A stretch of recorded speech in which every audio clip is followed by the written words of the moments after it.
that, I am going to turn it over to our session moderator, Gbemi Disu, who is the Executive Director of Carnegie Mellon in Africa. Thank you. Thank you very much. Welcome again, everyone. So today's conversation is quite timely and very relevant. So according to the UN 2022 SDG report that was released this summer, the climate crisis, the COVID pandemic, the increased number of conflicts around the world has placed the 17 SDG goals in jeopardy. The global deaths as a result of COVID, or attributed both directly and indirectly, was about 15 million people at the end of 2021. 93 million people have been pushed into extreme poverty. 147 million children had their educational journey disrupted. Billions of people continue to feel the catastrophic impact of climate change, and the war in Ukraine is creating one of the largest refugee crises in modern times, with over 100 million people being forcibly displaced. This has also led to an impact on food and fuel. Unemployment rates at one of the highest rates pre-pandemic, and the child labor and marriages are also on the rise. These are indeed difficult times, and today we're here to discuss some of these issues, particularly around peace, justice, and strong institutions, SDG 16, as well as what steps need to be taken to ensure a just recovery and effective roadmap out of these crises. Today, we have an esteemed panel of experts whose personal and professional experiences will enable us to have a robust discussion on these issues. And very quickly, I'd like to welcome Assistant Secretary General for Humanitarian Affairs and Deputy Emergency Relief Coordinator in the UN Office for the Coordination of Humanitarian Affairs, Ms. Joyce Msuya. Welcome. Next, Ambassador Sarah Mendelson, who is the Service Professor of Public Policy at Carnegie Mellon University and the head of the Heinz College in Washington, D.C. I'd also like to welcome Dr. Korostelina, who is a professor and director of the Peace Lab at the Carter School for Peace and Conflict Resolution at George Mason University. And last but not least, I'd like to welcome Jocelyn Wyatt, who is the CEO of Alight. First, I'll hand it over to you, Joyce, to give a brief introduction of your organization and you. Thank you very much, Gbemi. First, I should thank the organizers of this event. I'm quite delighted to be here on behalf of the United Nations. So I am the Assistant Secretary General, as Gbemi mentioned, for Humanitarian Affairs and Deputy Emergency Relief Coordinator for the UN Office for the Coordination for Humanitarian Affairs. And if I were to summarize what UN OCHA, as we are known by abbreviation, what we do, one is we advocate for humanitarian solutions. You think about the war in Ukraine, the famine in Somalia, Horn of Africa, bringing the whole community of humanitarian partners to deliver, to save lives. So one is saving lives. The second is mobilizing resources. We work with donors, foundations, private sector to help finance a number. Now we have several humanitarian challenges across the globe. And then within the UN system, we have a mechanism called the Interagency Standing Committee. It's the UN agencies that work in humanitarian, but also NGOs, international NGOs, as well as local NGOs, because it takes a village to actually address humanitarian challenges. So we are part of a broader systemic community. Over to you, Gbemi. Thank you, Joyce. Next. Thanks. I'd like to now have Sarah, Ambassador Mendelson. Thanks so much, Gbemi, and thanks to the organizers for this important panel. I'm going to start from behind or back. I originally am a Russia specialist, so that goes back over 30, nearly 40 years, mostly working in the human rights space. I spent 4 years at USAID in the Bureau for Democracy, Conflict, and Humanitarian Assistance, where I was the lead on democracy, human rights, and governance. And then I was the US ambassador to ECOSOC, where I worked very closely with OCHA and other colleagues across the UN system, also on the Sustainable Development Goals. I joined CMU in 2018, coming to CMU with a passion for the SDGs, and I'm happy to say I co-chair the university's sustainability initiative, where we're focusing on how the SDGs engage at CMU across our education, research, and practice. And I, as of course Gbemi said, I head up the Heinz in DC program. So for all of you who are interested in public policy programs that allow you to spend a year in DC, just check us out and email me. Thanks so much. Thank you, Sarah. Next, I'd like to welcome Dr. Korostelina to introduce herself. Thank you, Gbemi. So first of all, I really also want to express my gratitude to be here. I'm very honored to be in a group of such esteemed colleagues. Our school, Carter School for Peace and Conflict Resolution, celebrates 40 years this year. So we are the first academic institution in the world which gives now all three-level undergrad, grad, and PhD studies in conflict analysis and resolution and peace. And we have students across the globe which come for our different programs, and our alumni now lead any program you speak now about peace and conflict resolution. We have our alumni who teach in there. Moreover, our faculty are really provide not only education and courses, but we also actively work across the globe in multiple projects. I myself study intergroup conflict, what we call identity-based conflict, ethnic, religious, international conflicts. And I study civilian devastation. I study impact of historical narratives, history education, peace education, and also different level of resilience. And I present my research. I have 17 books and a work, and I have more than 60 different grants and fellowships to support work I'm doing. Thank you for all this support and organization. Thank you, Karina. And now Jocelyn. Hi, I'm Jocelyn Wyatt, and so nice to be with you all today. Thank you for including me in this session. I'm the CEO of a global humanitarian organization called Alight. Alight was formerly known as the American Refugee Committee, and we are an INGO that's been around for about 45 years. We have a team of about 3,000 humanitarian workers in 22 countries. We support people that have been displaced through conflict or climate. We work with refugees around the world, working really closely with UN agencies, US government, and other donors as well, to really provide services and support to displaced people and refugees around the world. And I joined Alight as CEO about 9 months ago. I was previously the co-founder and CEO of an innovation and design nonprofit organization called IDEO.org. So sort of bring a view around innovation and design into this humanitarian space. Thanks.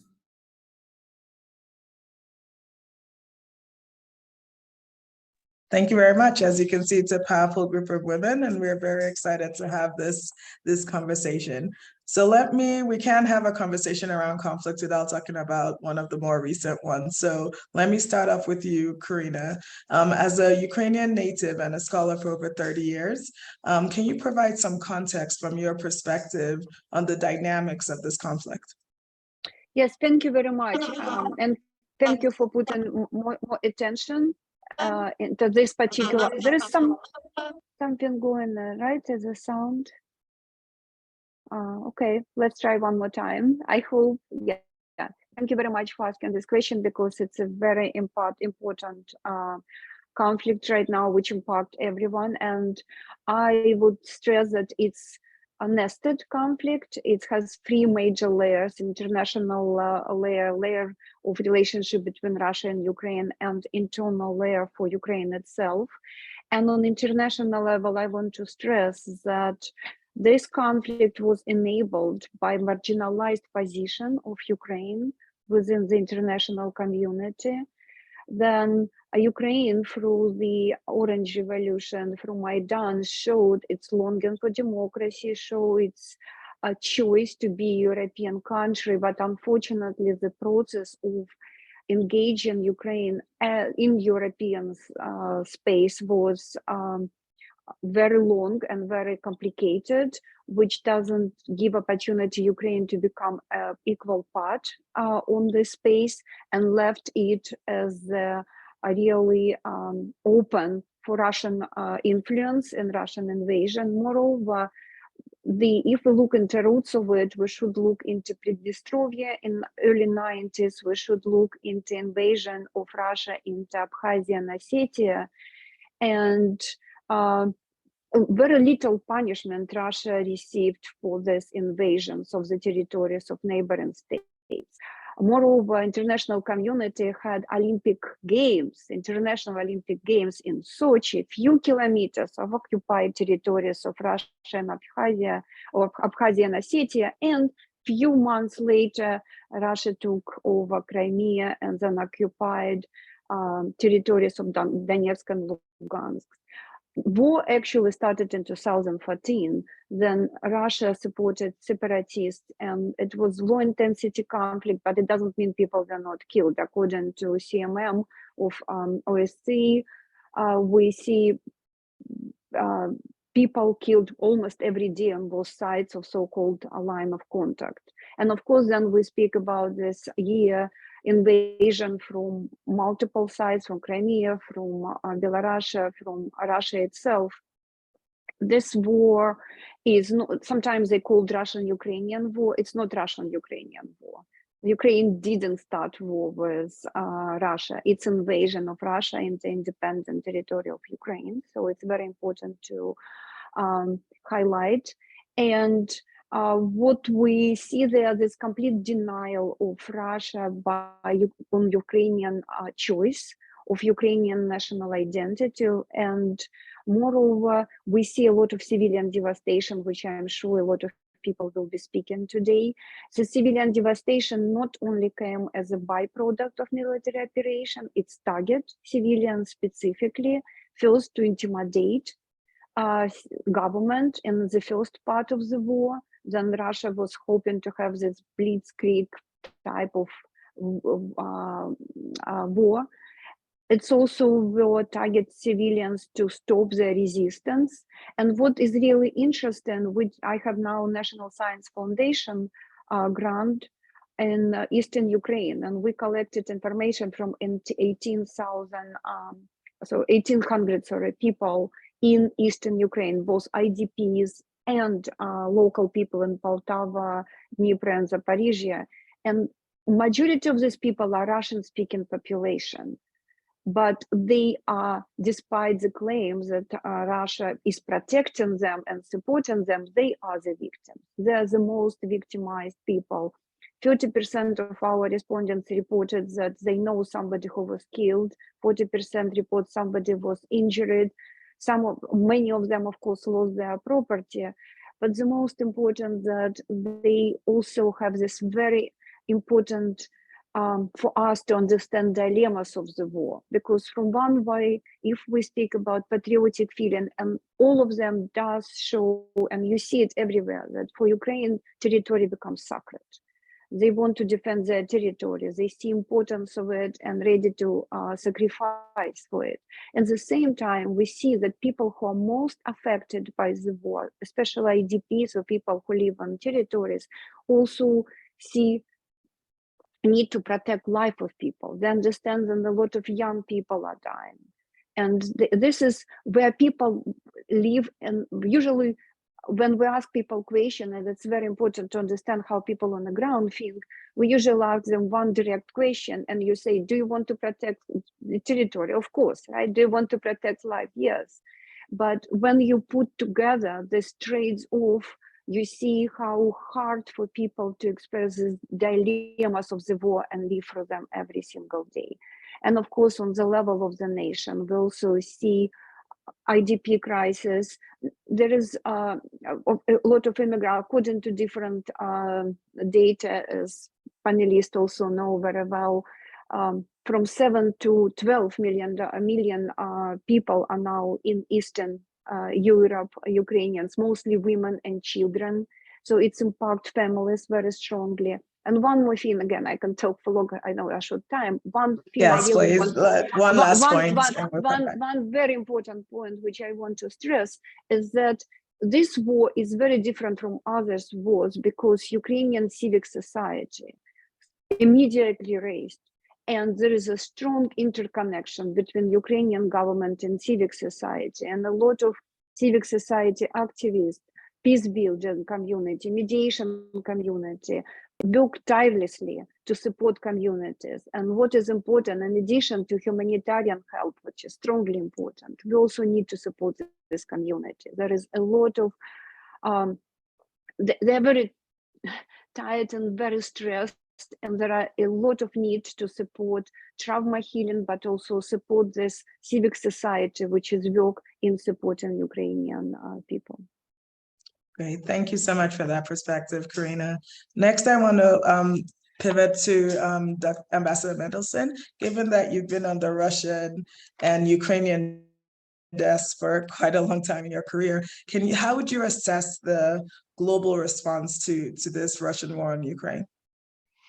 Thank you for the question. I want to agree first with Karina that there was a somewhat enabling environment globally that allowed for Russia's aggression in Ukraine, and really stress that the kinds of things we're seeing in Europe in 2022, we haven't seen in Europe since World War II. The global response has been mixed. If you look at Europe, particularly, and beyond, there are 40 plus countries that are closely coordinating on sanctions, on humanitarian assistance, on military assistance. NATO is more functional and closely aligned today than it has been at any time, I would say, in decades. Finland and Sweden have requested to join NATO, and just to understand, that is a reversal in Sweden's case of over 200 years. So that's quite striking. The neighboring countries have been incredibly responsive. You hear it in terms of the assistance to refugees. And again, 90% of these people who are fleeing Ukraine are women and children. So this group does include countries beyond Europe, I would say in North America, Europe, Australia, Japan, Korea. There's been strong response, but there are fence sitters. And I want to look at 3 sets of votes in the UN to give you a sense. The initial vote in March had 141 countries, I believe, that were in support of or standing with Ukraine, essentially. But who stayed out? We had a number of countries that from the global south that either abstained or voted no. And then the numbers went down when we see the request for Russia to leave the Human Rights Council. That 141 number goes to 93, 24 against, 58 abstaining. So it begins to look a little bit more like the situation in 2016, which was the first vote on the human rights situation in Crimea, right? So which is a vote that I was involved in. There we had 70 countries voting on the resolution of the human rights situation in Crimea. So 141, 93, 70. There were 77 abstentions in that vote. So more abstentions than yes, 26 voting no and 20 non-voting. So, you know, there's a lot of ambivalence. And if there had been, I think, a stronger response, certainly in 2008 in Russia's incursion into Georgia, frankly, 2007, Russia's incursion into Estonia, we would not have seen this environment. Let me just say 2 last things. I do see some movement inside the UN as a response, including for the first time the US talking about reform of the UN Security Council. That is a really striking development. Liechtenstein's resolution that was passed that requires a Security Council P5 member to come to the General Assembly and explain their veto vote within 10 business days. That's also something important. But I see a strategy beginning to develop around the fence sitters, the Biden administration looking to go to Latin America to talk to people, looking to go to the continent of Africa, because this is affecting every country. If you think the war, Russia's war in Ukraine is not affecting you, it is affecting you, whether it's gas prices, energy prices, food insecurity. This has got implications for the entire world, let alone the threat to the UN Charter and the rules-based system that emerged after World War II. So thank you. Thank you, Sarah. Next, I want to go over to Joyce. Joyce, this war clearly has had a significant humanitarian challenge, as most conflicts tend to do, and not just those impacted on the ground, but also beyond. Can you speak a bit about this, given the role that you play at OCHA? Thank you very much, Gbemi. I think before I answer your question, it's important to note that the war started right at the tail end of the pandemic, which had significant economic impact on many countries globally, disruptions, massive disruptions on supply chains. And literally most of the countries, whether it's low income, middle or higher, were recovering from the pandemic. And then two, climate change was also exacerbating the problem. So the war came on top of these major disruptions for the world, pretty much. Now, on the humanitarian front, I would like to respond to your question in three parts.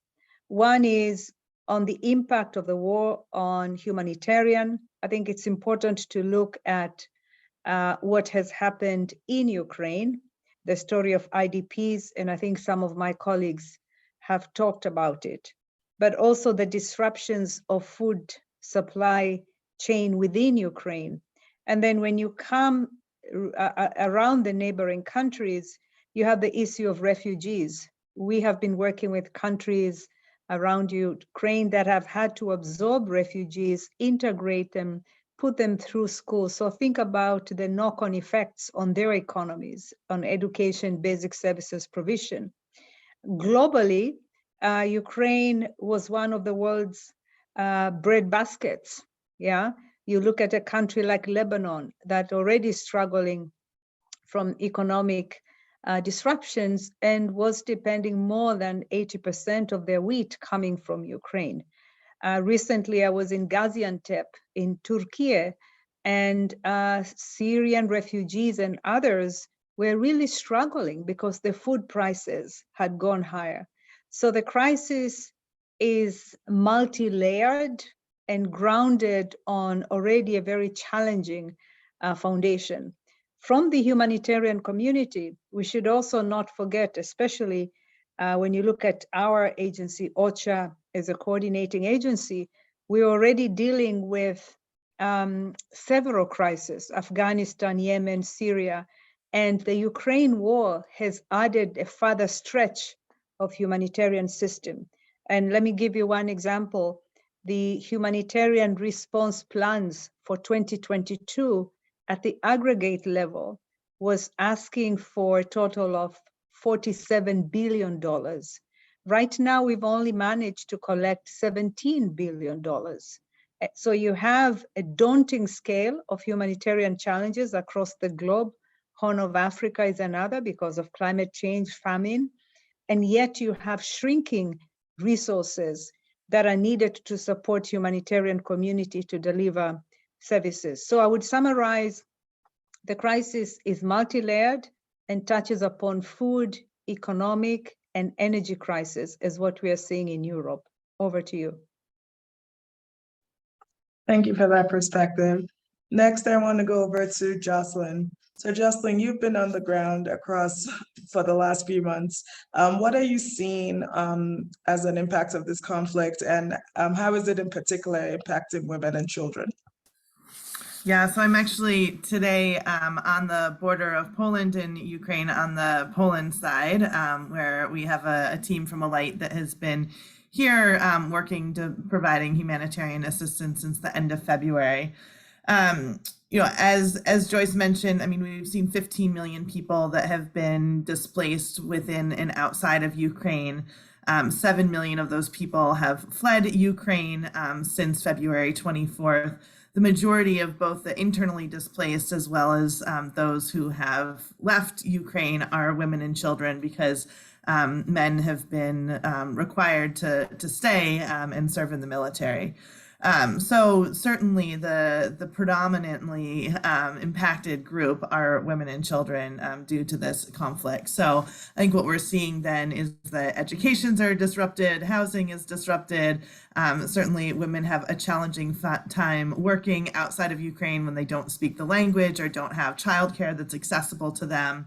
And so, you know, I think that this is a situation that is deeply impacting them. We're seeing a lot of women and their children decide to return to Ukraine, especially return to Western Ukraine, which is now becoming overcrowded, and housing is a real crisis and a real challenge right now because they're unable to all sort of fit into the space that was there. You know, reconstruction efforts in the East haven't yet begun to the extent that will be needed. And so I think there's a real need for both temporary housing and for longer term housing. We're seeing now that Poland, for instance, is directing people into Warsaw to stay in this expo center that can house thousands of people in pretty rough shelter-like conditions there. And so, well, at the beginning of the crisis, you know, and we continue to see such an outpouring of support and generosity from Polish families and others who are inviting Ukrainians into their homes. At a certain point, you know, 6-8 months into this crisis, it's really hard to continue housing other families in one's home. And so with winter approaching, I think there's increasing concern for people who need warm clothing, who need warm places to sleep. And so I think there's just a lot of sort of compounding humanitarian challenges that are happening with a combination of inflation, low housing stock, impending cold weather. You know, people are having a hard time getting cash transfers to provide them with the support they need. And meanwhile, you know, mothers are just really, first and foremost, looking to protect and care for their children and make sure that they have a safe place to live and can be healthy and educated and as they continue on growing up. Right, thank you. So from that local perspective, right, off the border of Poland where you are, I want to pivot to Sarah. I know in our past conversations, one of the things that you're passionate about is that solutions for these issues have to be demand driven and not just sort of a plug and play type solution. Can you speak a bit about that and what you think the demand side needs right now? Sure. So the current business model, I would say, for global development, for humanitarian assistance, for what the US talks about as democracy promotion or democracy assistance, is largely supply driven. Donors in Washington, DC, New York, Geneva, and elsewhere have funds and ideas, and they work with locals to make a difference. But what if the model was turned on its head and we started with evidence of what local communities needed? What about a demand-driven model that relies on disaggregated data, for example? It would have huge impacts, certainly for the SDGs, among other things. This is not a particularly new idea. Over the last several years, there's been an increased recognition that business as usual in global development is not meeting the challenges of our time. And for folks who haven't had a look at One Humanity Shared Responsibility, a document that came out of OCHA, in early 2016, I highly recommend it. It really laid out the groundwork for the World Humanitarian Summit, which took place in May 2016, and the World Bank's Grand Challenge, which is also a document that's worth looking at. Both the One Humanity Shared Responsibility and the Grand Challenge were urging donors to increase the amount of funding to local organizations. Obviously, between then and now, there's been a lot of disruption. But that call, I think, is as urgent as it ever was. And again, it relates to implementing and seeing action on the SDGs. It's behind, I would say, USAID's current focus on localization, where the hope is to get, or the plan, I think, is to get 25% of funding by 2025 to local entities and 50% of programming by 2030 to local entities. So one is a quantitative metric and the other is qualitative. There's a lot of conversation about what local means and having, you know, a good definition. There's lots of impediments in Washington to getting that much funding to local organizations, and there's a lot of work to be done with Congress to make sure it happens. But that's the plan. That's the idea, that the gold standard would be an increased focus on localization and understanding what local needs are. Great, thank you so much, Sarah. Karina, I want to quickly get your thoughts on the field that you're an expert in, which is this conflict analysis and resolution. Always stresses the importance of solutions that are embedded again in local context. Can you give some examples of how it does that? Yes, thank you very much. It's exactly, Sarah, I want to support every your word on that. And I will speak on it. Sarah was speaking from top down. I will speak more like from grassroots put on it. What we are doing, there is definitely a strong shift to understanding that local actors and local communities are agents of change. They possess knowledge, they possess activities, they possess ideas which should be taken into account and supported. And I will just give 3 examples. One example is my current research was actually reflected in a book on neighborhood resilience, done research in neighborhoods in Washington, D.C. Like mostly like marginalized neighborhoods or neighborhoods with low income and African American mostly, but also Latino communities. And you see that if you understand how they produce resilience themselves, how these neighborhoods are able to control the environment, transform the environment, not only produce their new resilient practices, but actually use them to increase self-efficacy of their communities. And they, in addition to developing like their own community banks and gardens, they also work to increase education, access to multiple resources. They promote a lot of cohesion and mental health within their communities. It's unbelievable communities able to do. Second example is now I have a project with promotion internet and Native American communities in United States. And if you saw results, recent data, how COVID impacted United States, that life expectancy dropped for 2-3 years for different groups, but for Native Americans, the drop was 7-8 years. Because one of the reasons they didn't have any access to medical support, to emergency services because of internet. And if 99% of United States covered by internet, for Native American communities, it dropped to 60%. So, but what we will, and US government have a lot of programs, but they have so much demand for tribal communities to respond to this, and they do not have preparedness. So we were looking into practices which local communities themselves develop. And again, this is where we should look, how local communities develop this practice, what it helps them, how they create youth councils, how they work with tribal structure to enable internet. And the third one, I want to look back to Ukraine, because of course we'll speaking about global humanitarian support, we'll speak about military support, which is extremely important, but we also need to understand people longing for peace. They, among goals for future, they selected peace as the most important goal. And what we really have to stress that peace processes are complex.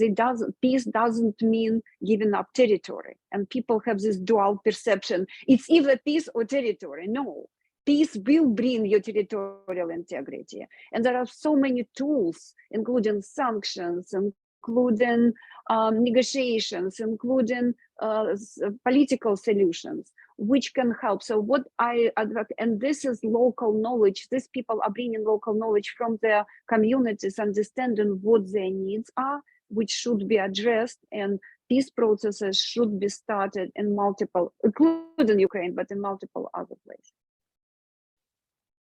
Great, thank you. Joyce, you had initially touched on this a little bit around the impact of climate change. So obviously there's the conflict, but chaos is also being created by the climate crisis globally. Can you speak a bit on this and what the UN is doing in terms of response and what you think the world needs to do in terms of responses to climate change? Thank you, Gbemi. This question is actually very timely. We're just a few weeks ago from COP27 to be held in Sharm el-Sheikh in Egypt. I would start off by noting that the climate crisis is a threat multiplier. And I will explain. Climate change dramatically increases the risks for humanitarian crisis. I'll give you an example. I'm here as part of a meeting of UN resident coordinators and humanitarian coordinators from all over the world. And what I heard, for example, from the Sahel region in Africa is how shortage of water or fertile land is causing crisis amongst communities. So you have there a direct link of conflict and climate crisis. And a specific example is from the Sahel. The second example is how the climate crisis is making extreme weather more intense and more frequent. A classic example is the Pakistan flood crisis, which now OCHA and other humanitarian partners have had to immediately respond to the crisis, to save lives, but also now we're looking at the potential impact of diseases, for example, because of standing water, at a time again when we are still addressing many, many other crises. So the link of climate and weather, the Horn of Africa and the famine story. As we speak now, the Horn of Africa is bracing for unprecedented 5th failed rainy season in a row. And this means by numbers, 21 million people face high levels of acute food insecurity. 16 million cannot access enough water. So we are seeing more and more these, the impact of climate change across the globe. And as I keep on saying, climate change does not have geographical boundaries, does not need passports to cross over. Now, what does the UN do? I mean, the UN as a system is doing quite a lot. I mean, COP27 is being organized by our sister organization, UNFCCC, where, as the Secretary General Antonio Guterres has mentioned, we very much hope all the ambition and plans will actually be translated into actions, because we need to speed up. Countries need to speed up the implementation of NDCs. From UNEP side, I used to be in UNEP, there is very strong science. And I think science speaks for itself around climate change. So that's another part of the UN system. Then you have biodiversity conventions, pollution, a work that is being undertaken by different parts of the UN. In OCHA specifically, we're looking at the interface between climate crisis and humanitarian. I have mentioned some examples. We are trying to mobilize resources for climate financing because we are seeing a lot of humanitarian crises that are being driven by climate change. And therefore we need more resources. What can the world do? I think one, if you are a citizen, no matter where you're seated, to hold your policymakers and politicians to account when it comes to your specific context and what the countries can do. So your voice matters, every voice matters. I think second, given the scale of the challenge, it will take a village to address this problem. So in the household, to offices, anywhere, think about the carbon footprint, make choices that will actually be better for the planet. 3, if you're a policymaker, translating all the ambitions and plans into actions. And then lastly, mobilizing resources, because any transition to cleaner climate will require additional resources. Over to you. Thank you. Great examples on what you've seen here on the continent, which pivots well with you, Jocelyn. I know you were just recently in Ethiopia and Somaliland on the ground here. So can you speak to the issues that you saw, the lessons learned as your organization, as the representative from your organization on the ground as the impact of the droughts is affecting these areas? Yeah, so I think, I mean, to build on what Joyce said, I mean, we're seeing, you know, in East Africa, the Horn of Africa, 40 million people are food insecure. And really, you know, there's a few things that's causing that. I think first is certainly the drought, which is caused by climate change. There have been 4 failed rainy seasons, and this is the worst drought that we're seeing in 40 years. But that's really combined with the war in Ukraine, which has meant that grain and cereals have not been able to leave Ukraine, and that is a predominant food source for Horn of Africa and for humanitarian food through food distributions. And so that is sort of the second cause. And then the third is that we're seeing high rates of inflation all over the world. And so that's causing increased fuel prices, increased fertilizer prices, increased seed prices.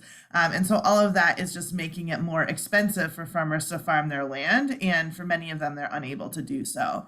So we're seeing in the Horn of Africa, for instance, millions of livestock that are dead. When I was in Somaliland a few weeks ago, I met with a number of women who had recently found themselves in Hargeisa, in settlements for internally displaced people. And they were sharing that they had lost, 300 or 600 camels and goats and sheep just in the last year as a result of this drought. And what that meant was that as pastoralists and as livestock herders, they really had lost their livelihoods completely. And they knew that, due to climate change, these droughts were going to be cyclical, that they were no longer going to be able to live their lives as pastoralists anymore, and that they needed to find new livelihood opportunities in the city. And so, they were really saying, like, I've had enough of this pastoralist lifestyle. I really want to be settled somewhere. I want a home. I want to find work opportunities. I want my children to be able to go to school here. I no longer want to lead this nomadic life. And so I think we are going to see that there are, millions of people throughout Africa that have been leading nomadic lifestyles for generations, far back as anyone can remember. They're no longer going to be able to do so due to climate change and due to these disruptions. And so what are the opportunities for livelihoods for them, for their children, to ensure that they can have homes, that they can support their families, and they can lead good, ambitious lives in the places where they've landed. So I think we're just seeing that all these crises are coming together with inflation, Russia's war against Ukraine, and drought caused by climate change that is leading to sort of mass instability and mass displacement on a scale that I think is really unprecedented. Thanks for sharing that. It's always unfortunate where the regions that were already struggling continue to be even worse impacted by all these different conflicts that are happening, from climate change to actual violence, but also that interconnectivity between how those are not disconnected, right? So as Joyce explained, climate change leads to conflicts, and we see this. And I think Angela in the chat has talking about how she's noticed that in Nigeria as well. So really being, people always say, oh, I've heard from some people on the ground in Africa, oh, climate is something the Western world has to worry about, without thinking about the fact that it doesn't seem obvious, but it impacts everything from farming to land. And this then puts more pressure on urban sprawls, and then that leads to these challenges with infrastructure. So it's all really interconnected. And then one of the things you touched upon as someone in higher ed, I can't but bring to the impact on youth and the education impact of all these different topics that we're talking about. So Sarah, I want to pivot to you and ask you, we've had these conversations around how some people were aware of the MDGs, and then now obviously they're the SDGs, but there's still not enough of an awareness among the youth. And we know we've seen all the advocates and the ones that are popular, but generally there's not enough of an understanding about this. So what do you think needs to be done, and what role can educational institutions play in creating more awareness more broadly about SDGs and why it's so relevant? So first, let me say that universities have actually emerged as an incredibly important and stable platform to advance the SDGs. That was not necessarily the initial plan. These were envisioned as national projects. But it is important to understand the role that higher education can play and is playing. And in fact, I'm part of a book series that's going to come out on the SDGs in higher education. I'm the editor for the SDG 16 in higher education. So the reason why universities are so important, and then I'm going to connect it to youth in a second, the SDGs embody paradigm shifts in how we think about sustainability, right? It's absolutely about climate change, but it includes societal and economic issues, right? So it's a conception of sustainability that goes beyond environmental issues or environmental as in nature. It's a paradigm shift in how we think about development.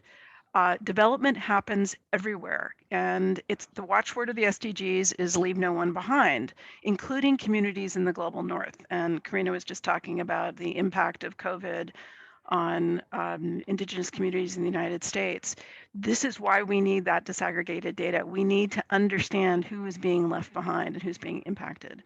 So universities are built to help advance paradigm shifts through education, teaching and training, through research, and through partnership. And the SDGs are also asking us to look at these very complex societal problems in a much more interdisciplinary way than previously.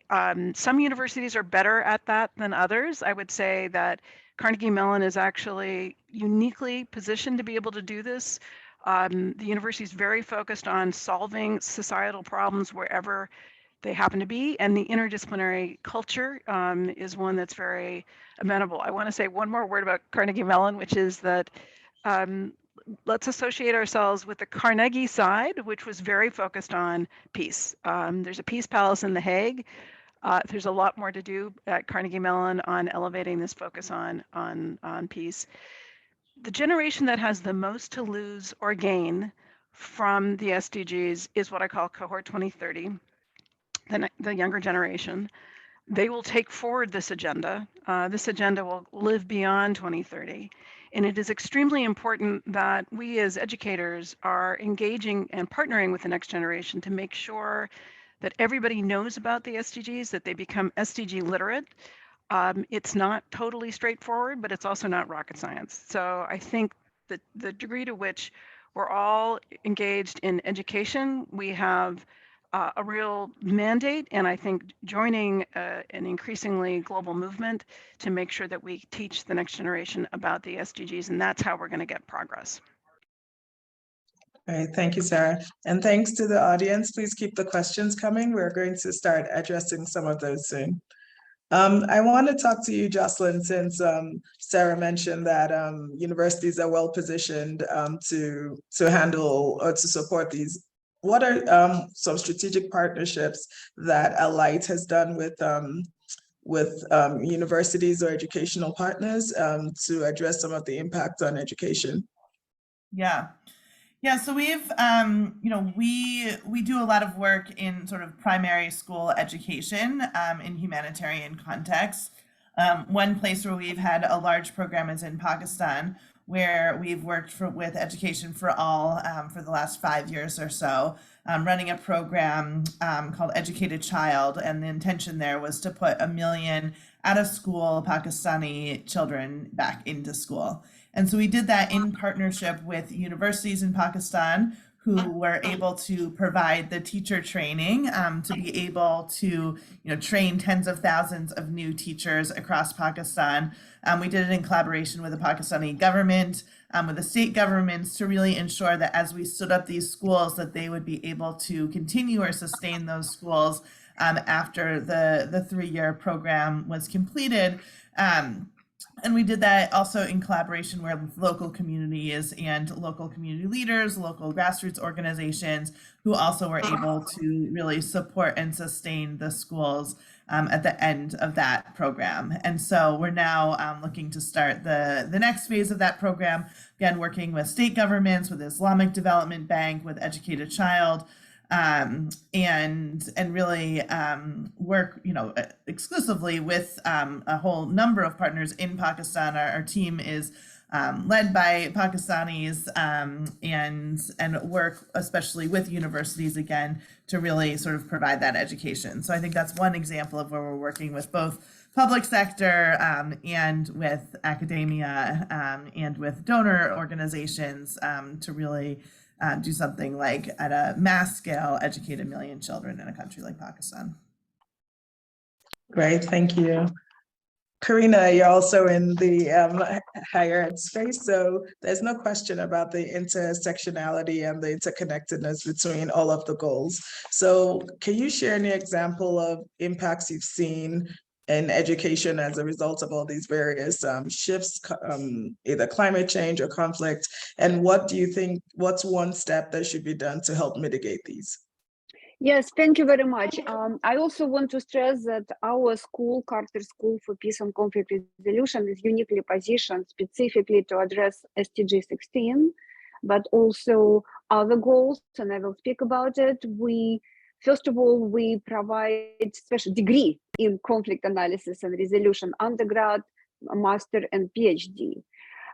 We also work in multiple communities. We work across the globe. We currently, myself, just speaking about even just myself, I have project in Lebanon. Exactly, this is an example for you, where we educate youth from municipalities how to become agents of change, how to create projects, how to engage multiple stakeholders, how to empower different groups working together and bring change. And we just had the final conference where multiple projects had town halls, and now the young people bringing change in the community. This is what educational school like our school bringing actually there, because I work with our students there and we bring education into this level. Another example, we have now a project in Serbia where University of Nice, which experience a lot of pressure connected with immigration, with refugees, Roma and others, we develop for them from scratch program on conflict analysis and resolution. We just led a summer school there, and they will be running now programs, the same as we did in Kharkiv University, for example, Mariupol University. We've done it in actually 19 countries around the globe, where our school, Carter School for Peace and Conflict Resolution, helped to establish programs for conflict analysis and resolution. We led leading now huge project in Syria, where we work with communities, educating them, providing level of education from like the whole Cat-12. So what I want to stress here is that educational institutions like ours and not only provide degrees and educate students and engage students, we actually lead projects around the globe and engage students. And every project I told you right now, multiple students are a part of it, and giving them great opportunities to get future jobs, but also contribute into educational institutions across the globe. Okay, thank you, Karina. Joyce, I want to come back to you and specifically kind of come back to Africa, where I'm sitting currently, and talk about, so we do have the AU has the 2063 agenda. What kind of policies, and we know that a lot of these have had to be shifted along with the SDGs because of all these issues. What kind of policies, regulations, partnerships do you think has to happen or has to be in place on the continent for Africa to manifest its aspirations? Thank you, Gbemi. I mean, that's a very loaded question. I think it's important to note that Africa has 54 countries that are starting from very different baseline. If you look at my own country, Tanzania is very different from Malawi or from Rwanda, where you are. So I think we should, my response would be important to look at the regional aspect. And I think I know the Africa Union Agenda 2063 is providing a very good roadmap for the region, but also a menu of options for the countries to implement, whether it's policies or regulations at the country level. So let me start at the regional level. I would say one, if you look at Africa, is quite fragmented economically. Rwanda's economy compared to Kenya or the neighboring countries is very different. So one is the regional economic integration to take advantage of economies of scale. So one, thinking about different regional economic zones, and you're already seeing some of this happening at sub-regional level. I think the second is the infrastructure connectivity. One thing I learned in my even upbringing in Tanzania is to see how goods and services and people can easily move across borders. And the infrastructure now doesn't have to be dirty infrastructure. There is actually an opportunity to do green infrastructure, to use technology. Think about M-Pesa and how it has taken over the financial inclusion across Africa. So from the regional perspective, infrastructure is the second. Third is education. I am where I am because of the foundations that I received, education foundations in Africa. And now with technology, young population, I think there is immense opportunities. And you're already seeing regional education, academic institutions all over Africa, including international, such as the one you're leading, Gbemi, that are actually educating the future Africans. So that's one from the regional perspective. I think at the country, fourth is bringing the African voice to global fora. COP27 is one, sort of having the African negotiators speak with one voice and push for whatever positions Africa as a region has.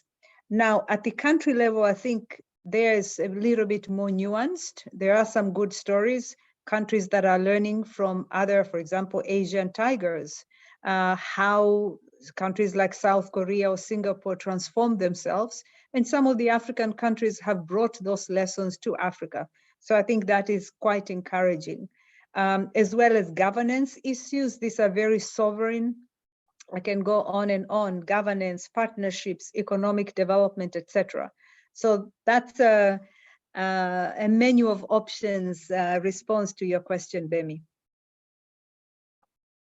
Thank you, Joyce. It is quite nuanced, as you said, such a complex continent, but also one that houses so many young people who are going to be the future. So it's really important that the approach is very nuanced. It ties into what Karina and Sarah spoke about having this sort of local perspective and demand-driven, really looking at how do you address these needs versus just trying to have a one-size-fits-all model for how we help, how we support these different activities.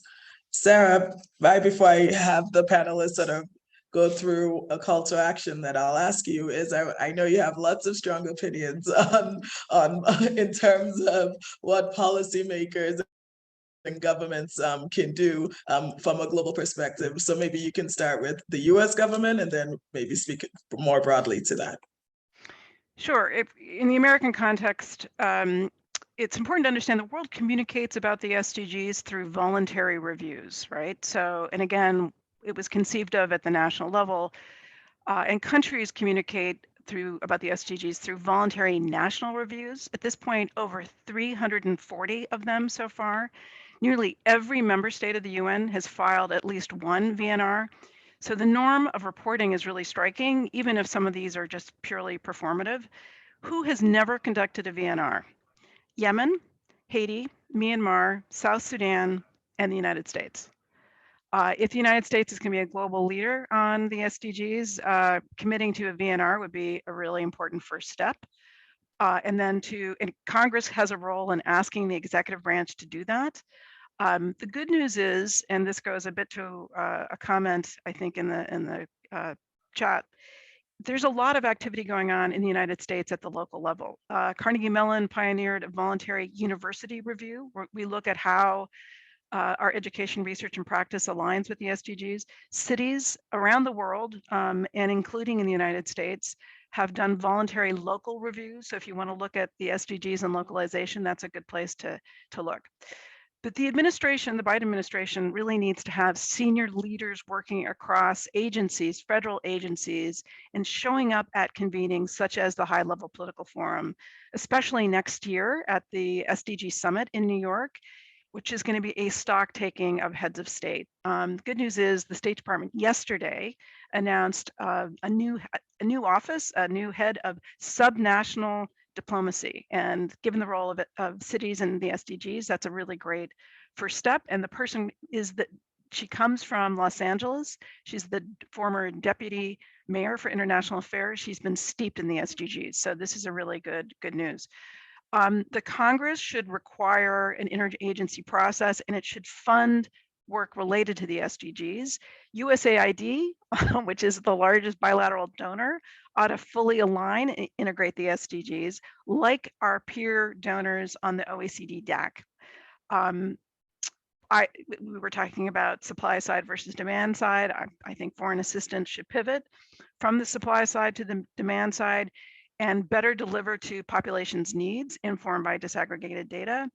We need to support work with the next generation. Inside the US government and outside, we need to get them literate on the SDGs. And if I can just for a moment make a geopolitical comment, in part the United States needs to do this because we are ceding a lot of this agenda to China. And given somebody who was deeply involved in the SDG process when I worked in the Obama administration, this makes no sense. We were particularly involved in making sure that SDG 16 was adopted, along with, I must say, numerous female ambassadors who were from countries that had emerged recently from conflict. It makes no sense for the US to be sitting back on this agenda. The Obama-Biden administration was a very strong proponent of this. So the Biden-Harris administration really ought to be leaning in. It will help the world deliver and understand our common humanity. So I'll just stop there. Great, thank you.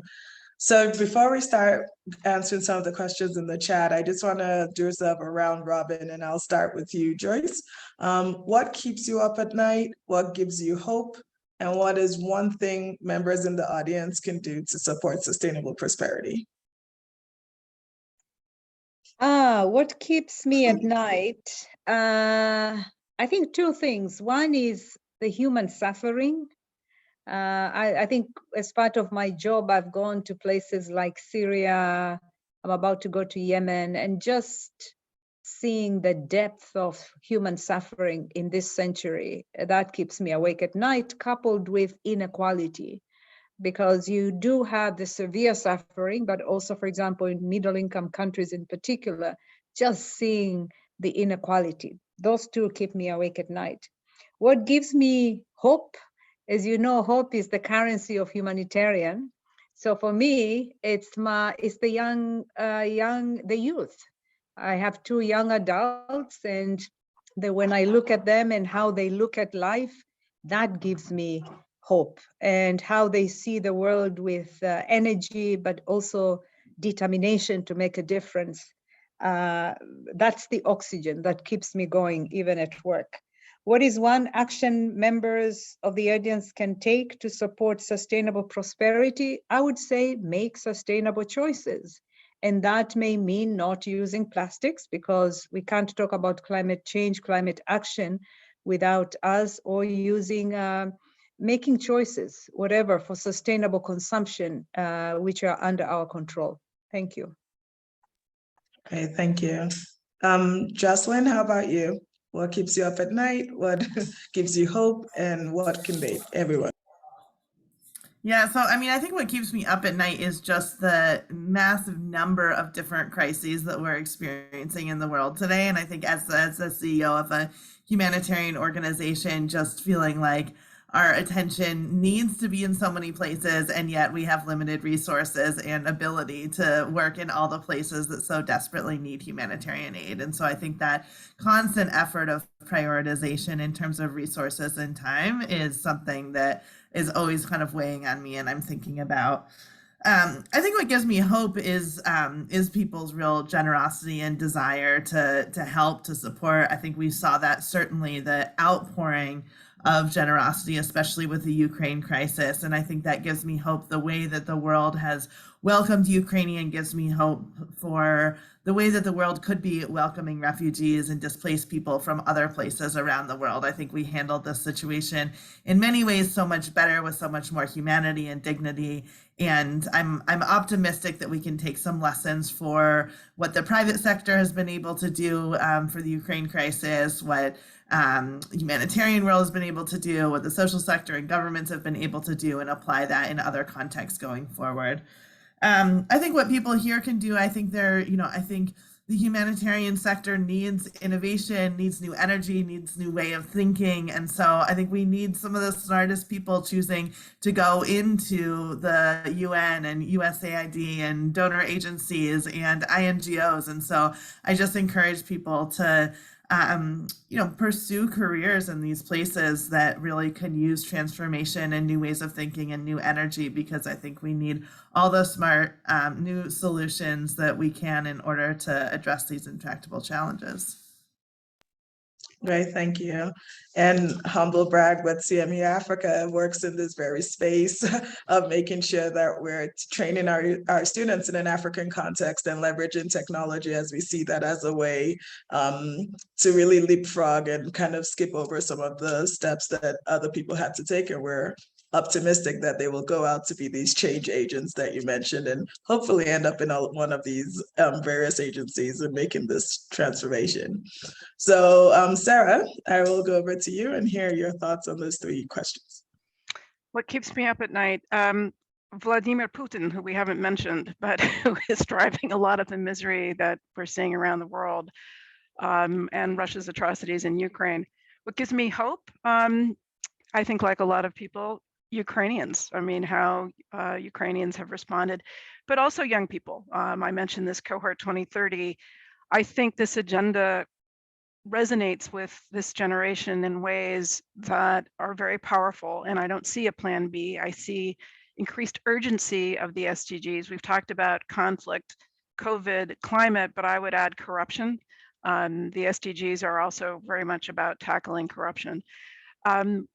Before young people join AID or UN agencies, I would say let's teach and train and do research on the SDGs so that this next generation is literate on the SDGs and can bring new ways of working to these agencies and nonprofits. Thanks. Thank you, Sarah. How about you, Karina? First of all, I will take each of yours of everyone. I will support each of you, and I will just add that what keeps me at night is inability of international community to prevent disasters like happen right now in Ukraine or address it effectively. There's ineffective peace security architecture of the world, which still allowing Russia to continue this war and have human suffering. This would keep me at night, and because we don't know what will be next and how it will be prevented or addressed. What gives me hope is what empowered people can do through all programs which we as a school and I myself run in multiple countries, educate on level of educational institutions, level of communities, people who you teach, they change the world. And this is what really gives me a lot of hope. And what I suggest based on that, I suggest, especially because SDG 16 so close to my heart, and of course our school is specifically teach peace and conflict resolution, I believe that we need to have, in every country of the world, we have programs on conflict analysis and resolution. Every university have to have required course on conflict analysis and resolution, where students understand how it's going on. And what our school started with this multiple programs around the world. This should become a goal. Every country has several programs on conflict analysis and resolution in universities. Thank you, Karina. Now I want to try and get through some of the questions before we close our session. I think I'll start with one that's addressed to the UN, so I will put that to you, Joyce. Lorelei Christodoulou mentioned that for the conversation, people have been talking about self-sufficient communities in the US. I believe Karina mentioned it. So she is asking about the bottom-up small-scale planning and thinks it can be really helpful in addressing a lot of the global issues. So her question was, does the UN take that into consideration when they're, and how does it integrate participatory planning and with what tools? Thank you. So I'm answering actually on behalf of a different part of the UN, but I will try and thank you. It's a very good question and a timely one, because in the meetings here that I'm attending, all the UN resident coordinators from across the globe are here. The main sort of instrument, if you like, for community participation is the UN country team cooperation framework. And that is developed after long consultations with civil society, communities. It varies country by country because the program of the UN is determined by the needs on the ground. So one for Afghanistan will be very different from Nigeria, for example. So there's a whole process, and usually there is also an online participation platform. And the framework is developed in close collaboration with the government and development partners at the country level. So today we were actually discussing some of those things. So that's the main one. But if you go agency by agency, including, for example, OCHA, we have the humanitarian needs assessment, humanitarian needs overview, and we do that at the country level, focusing on humanitarian in consultation with partners, including local NGOs. But you can find this information on the website. You should be able to. If not, let Ms. Gbemi know, and we'll connect you to the right part of the UN. Thank you. Thank you for your response, Joyce. So there's another question. I think I'll give this over to you, Sarah. So it's from Mulugeta, and they're asking, isn't the root cause of the invasion of Ukraine as a result of Ukraine's decision to join NATO? And they gave the example of the Cuban Missile Crisis and how US and the former USSR always went to war. So can you address the geopolitical rivalry between these superpowers, which often makes weaker nations pay the price? Sure, let's pivot this though and focus on the agency of Ukraine. What's really driving this is Ukrainians' desire to be independent, democratic, and part of Europe, right? And this gets to this issue of corruption. I take you back to the Arab awakening in 2011. I think that Vladimir Putin was deeply disturbed by the role that social media played and youth played in dislodging corrupt dictators. And when he saw the dictators fleeing, that was really unnerving. He believed that the spontaneous and indigenous protests in Russia in the winter of 2011-2012 were driven by outsiders, when they were driven by Russians' response to Putin announcing that he was again going to be president. And then the Maidan, the Revolution of Dignity, 2013-2014, when President Yanukovych fled Ukraine in February 2014, that was a triggering moment for him, and that's what really drove the desire to invade Ukraine, and then it's been building since then. And he's got a lot of strange ideas about who and what Ukraine is and the role that Russia should play as a global power. So what NATO has to do with this is really, frankly, immaterial. This war could stop, it could be stopped by one person and one person's fantasies about these issues and the complete fear of a democratic and independent Ukraine. Thank you, Sarah. And so, question for you, Karina. Can you share a specific localization step of the SDGs that you've seen that was impactful, and what contributed to that? And this is from Ann Cole. I gave already several very important examples. I think I told that this work with Native American, for example, communities but I will bring with Lebanon, where we work on level of municipality, and I bring back this very example because what the program was that we educated, me and several our PhD students working in Lebanon, we educated young people from very specific small communities how to develop project, empower them how to work with stakeholders, how to identify major tension, how to identify major conflict and manage conflict, what are forms of power and how you bring from coercive power to cooperative power and power to, right, creative power. And then they themselves selected an issues, and we help them how to frame these issues in a project. And then many of them were able to bring entire communities. They had town halls which supported their projects, and they were able to find support for that. So we bring knowledge and skills, we help people, we empower them, but they know what specific issues in communities are. And one more example, unfortunately, this project is frozen right now, but we hope it to unfreeze it as soon as possible. Work in Kharkiv, Mariupol and Kherson, everyone now the three cities, where we brought students educated on conflict analysis and resolution to local administrations and NGOs, and help this local NGOs administration using this knowledge how to manage conflict, actually to address issues which are important for them. You had to see this. We had this round table with including Red Cross and other NGOs working in Ukraine. When we told them what we taught students and what students can do, they will, can we have them today? Can we have them today, the students working with us? This is examples how you empower people on a local level by they bring their own ideas. You do not tell them what to do. You teach them to fish, but do not fish for them. Yes. Right.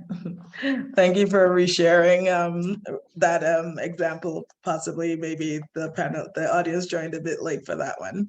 This last question is for you, Jocelyn, and it's around given sort of your experience at IDEO and your conversation around leveraging innovation in making these transformative changes. This question is from Ali, who wants to know that what is your advice to push through these sort of innovations when faced with broken systems and people repeating these broken solutions? What strategies have you followed at Alight or at a previous professional experience that can help the humanitarian sector incorporate innovation and drive change?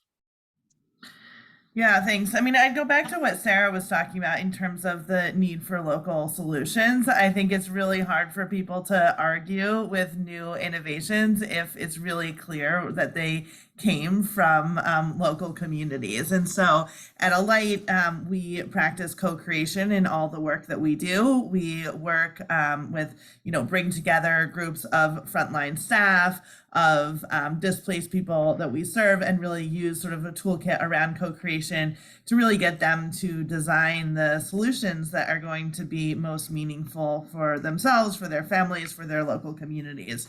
And we oftentimes are bringing donors and other institutional players, local governments, into those co-creation sessions because we believe that if they are in the room and hear those solutions coming directly from the local community members, the displaced people, they are far more likely to agree to them, to advocate for them, to adopt them, and to promote them and find funding for them as well. So I think for us, we see that innovation is going to come from the people that are closest to the challenges, and that if we organizations like ours at Alight can really be sort of facilitators of co-creation and co-design processes, and are able to sort of bridge those gaps between displaced communities and people with resources to bring those ideas to life, then the best role that we can play as an INGO is to really facilitate those resources going to support the solutions that are coming from the displaced people that we're working with every day. Great. I think we've gone through all of the questions. So just sort of to wrap up before, as we're about to close our session, first I want to thank our amazing panelists for just these deep insights and being very transparent and earnest in your conversations today. I assume I'm seeing the feedback in the audience that they really enjoyed that and appreciated all the nuggets that you shared today. I'm a business school product, so I love frameworks. What I took out of this is there are 5 C's for us to all think about, right? The impact of conflict, COVID, corruption, and climate, and chaos, and how all of those are interconnected and cannot be separated. And so, but I'll add a 6th C from Jocelyn, which is you can co-create with locals to kind of figure out solutions that are demand-driven and kind of immersed in the local perspective, which gives it a better chance for success. Everyone on the panel talked about, again, this importance of disaggregated data, localization, and really listening and seeing how we can all play a part in helping the world. We have everything from making sustainable choices, making sacrifices, to because there's no second planet. Our goal is to do our best to keep this one for the future generations to come. The war, Russia's war on Ukraine is really having a multi-dimensional impact, not just in Ukraine, but on the world. And Africa continues to be impacted negatively by impacts of climate change, which means we cannot wait for XYZ to happen before Africans think of their own solution and localized impact that they can have on their own communities. So I want to thank you all today. I hope this was an enlightening session. It's an ongoing conversation. The things that keep our panelists up at night is the endless conflicts that come through, but we hope that one step at a time, one action at a time, we all do our part to drive in sustainable prosperity. So on that note, I want to thank you all, and we look forward to seeing you at some of the other sessions for the UGC this week. So thank you, panelists, and wish you all safe travels from all your various countries, as well as a good day, good night, or good afternoon. So bye, everyone. Thank Thank you. you. Thank you for leading Thank you us. so much. Yes, thank you. Bye.